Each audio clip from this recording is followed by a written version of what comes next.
Hey guys, welcome back to my channel. I hope everyone's having a good day. I'm having a good day. I'm here with my kids. We're all having a good time. Everything seems to be pretty okay in our life. There's a couple concerns I do have about my child who goes to school, and he deals with a certain specific situation called bullying. Forget social media bullying, forget cyberbullying, forget even adult bullying. We've already been bullying at our younger age. We're probably already dealt with our problems as a young person, right? But now the cycle continues. And adults bullying other adults is a representation of what our siblings are going to do in the future. So some people don't care because they just live in a false reality, but that's okay with me.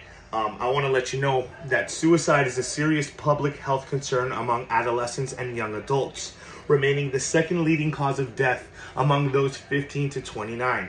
Interpersonal experience is an important contributing factor to suicide. For instance, experiences of being ignored and or excluded can trigger suicidal thoughts. Thus, it is not surprising that bullying, unwanted aggressive behavior that inflicts distress or harm on targeted individuals is closely associated with suicide. Substantial evidence that has indicated that any bullying involvement heightens the risk of suicidal ideation, suicidal behavior, and poor mental and physical health outcomes.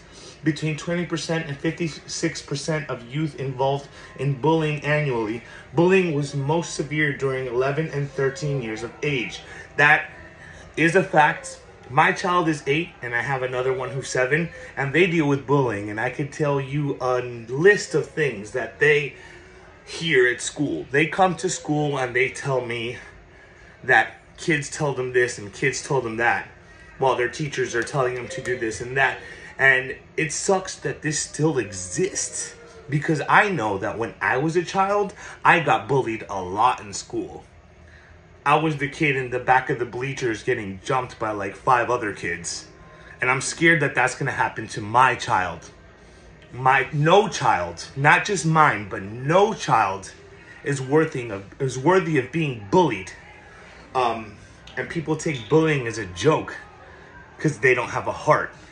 In all reality, not all of us have hearts, and it's clear. And like I said, forget cyberbullying. The bullying you experience at a young age goes with you for the rest of your life, and it affects someone so deeply. I know because I've already been through it. And it causes insecurities within someone. It causes mental health issues within someone. And I'm just terrified to even put my kid in a public school in the future, because the world really hasn't changed. If anything, the pandemic and the whole presidential crisis thing that's going on right now is not helping kids at all. Kids don't give a fuck right now about what's going on. And that's the total truth about this.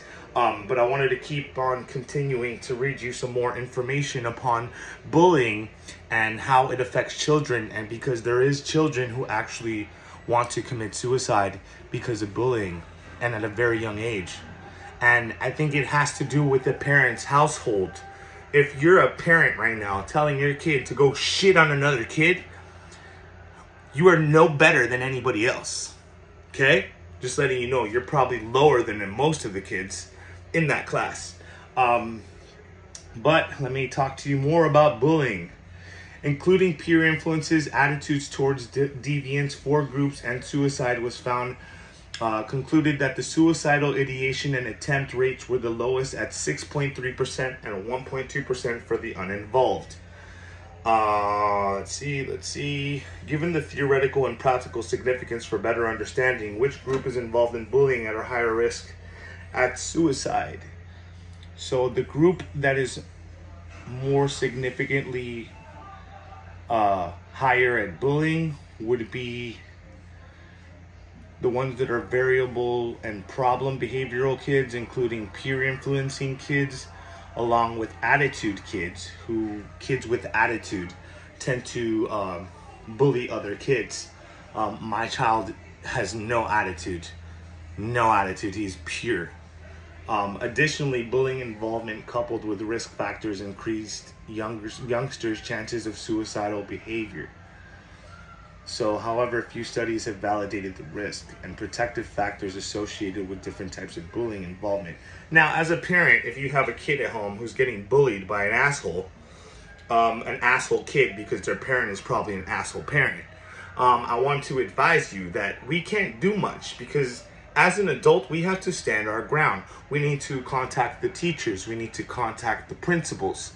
Sometimes that doesn't even work at its 100%. Luckily, I live in a blessed school where they do help me, but there's still certain factors that children go through that not all parents and adults get to witness. And it just worries me to every second that my child is at school, what goes on throughout his day, because, because he comes home and he tells me all